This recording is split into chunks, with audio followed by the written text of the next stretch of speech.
Hi, I'm Des, and this is 8 obscure movies you need to see. Number 8. In Harry in Your Pocket, a small-time pickpocket meets an older, more experienced criminal and becomes his apprentice.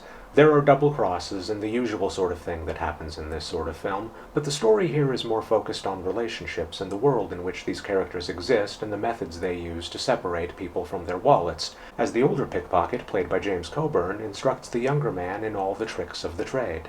Number 7.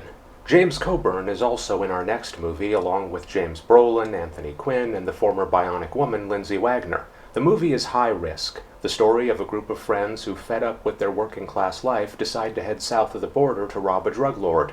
Well, that's not smart, and so inevitably they find themselves in all kinds of trouble. A fast-paced, funny action heist movie with what is hands down my favorite hit-him-in-the-head-and-knock-him-out scene of all time.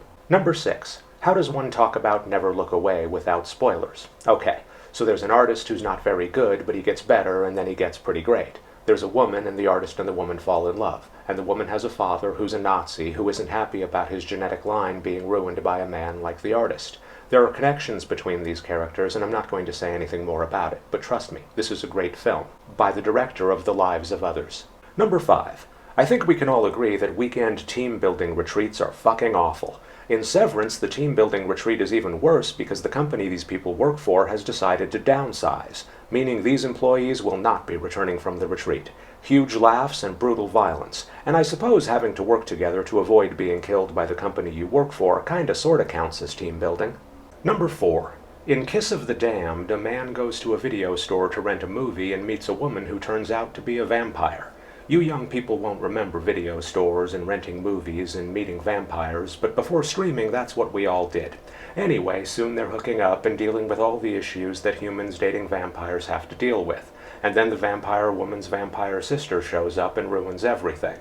It's a dark, moody, sexy, violent vampire movie, starring Jess from Gilmore Girls, because apparently when Rory Gilmore breaks up with someone, it's not long before vampires are on their ass. Number 3.